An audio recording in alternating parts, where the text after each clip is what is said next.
सभी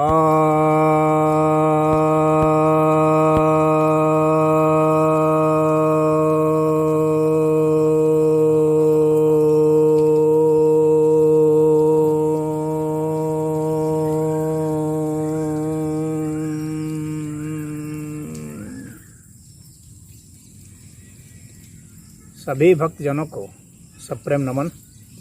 भक्तों, आज श्रीमद् भगवद गीता के 11वें अध्याय के 44वें श्लोक की व्याख्या करने जा रहा हूँ।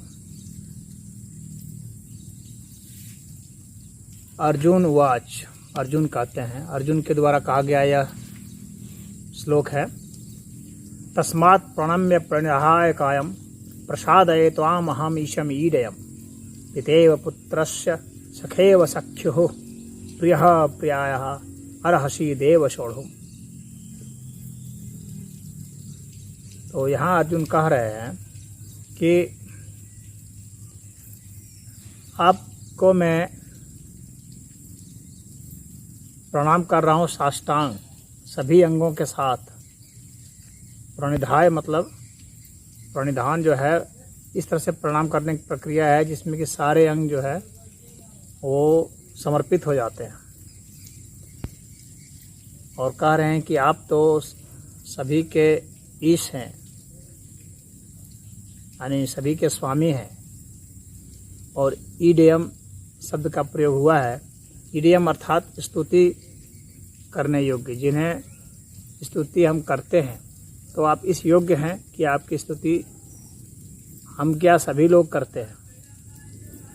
आप महेश्वर हैं, जितने भी दिक्पाल हैं, जितने भी देवता देवी सभी आपकी स्तुति करते हैं। तो ऐसे आपकी स्तुति करने योग्य आप जो हैं, तो ऐसे आप जो स्तुति के योग्य हैं, तो मैं भी आपकी स्तुति कर रहा हूँ और साष्टांग कर रहा हूँ। वास्तव में मैं स्तुति करने के योग्य भी नहीं हूँ, मैं साष्टांग ही आपको कर सकता हूँ और आप प्रसन्न हो जाएं। यहाँ प्रसादये शब्द का प्रयोग हुआ है। प्रसाद तो आप लोग जानते होंगे, मंदिरों में जाते हैं, प्रसाद खाते हैं, परंतु लोग प्रसाद का अर्थ नहीं जानते हैं। प्रसाद का अर्थ है प्रसन्न होना, और कैसे? ईश्वर की कृपा से, यानी ईश्वर की कृपा से ही आप प्रसन्न हो सकते हैं। उसी को प्रसाद कहा जाता है।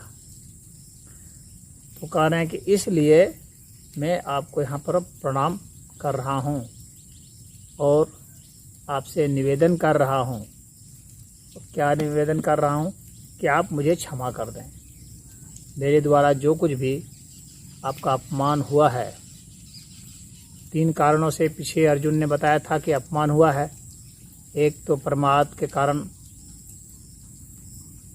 और दूसरा हंसी दिल लगी के कारण, और तीसरा प्रेम के कारण। तो ये 3 कारण अर्जुन ने पिछले श्लोकों में बताया था। तो यहाँ पर उन्हीं तीनों कारणों का यहाँ उदाहरण प्रस्तुत कर रहे हैं वे।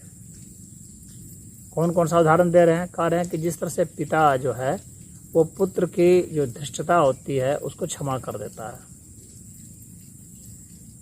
जैसे छोटे बच्चे हैं, नोचने लगते हैं, माता पिता को कपड़ा खींचने लगते हैं, फाड़ने लगते हैं, गाल काटने लगते हैं, हाथ से भी मारने लगते हैं, लात से भी मारने लगते हैं। तो वह जो उनका नटखटपना है, ऐसा वो प्रमादवश करते हैं और पिता उसे वात्सल्यवश सहता रहता है। तो कह रहे हैं कि जिस तरह से पिता पुत्र की उस धृष्टता को क्षमा कर देता है, जिसके वह तो जानबूझ के अपमान तो कर नहीं रहा, उसकी मनोदशा है नहीं, वह तो उससे खेल रहा है। उसी तरह से जैसे कि एक सखा दूसरे सखा को कुछ भी बोल देता है, तो सखा भाव से आदमी बोल देता है, मजाक में भी कह देता है कुछ भी, तो उसको अपमान नहीं समझते हैं जो मित्र होते हैं। वे तो समझते हैं कि मित्र में यह तो भावना होती ही होती है कि बड़े से बड़े जो लोग होते हैं उनको भी छोटे अर्थ में बता देते हैं। और तीसरी बात है कि जो प्रियतमा से जो व्यवहार होता है, जिसको प्रणयन कहा गया है, यानी प्रेम व्यवहार के कारण भी जो अपमान होते हैं वे सह लिए जाते हैं। तो इन 3 कारणों के कारण अपमान को सह लिया जाता है।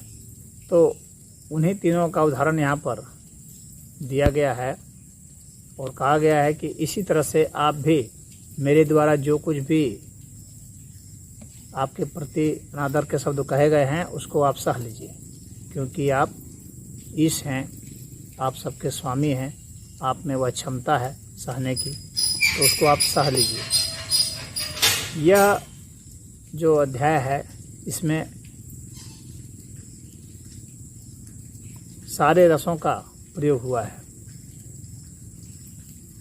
11 रसों का प्रयोग हुआ है। शांत रस का भी प्रयोग हुआ है जब भगवान के देव स्वरूप का वर्णन हुआ है। अद्भुत रस का प्रयोग हुआ है जब भगवान के विराट स्वरूप का वर्णन हुआ है। रौद्र रस का प्रयोग हुआ है जब भगवान के काल रूप, संहार करने वाला रूप सामने प्रकट हुआ है।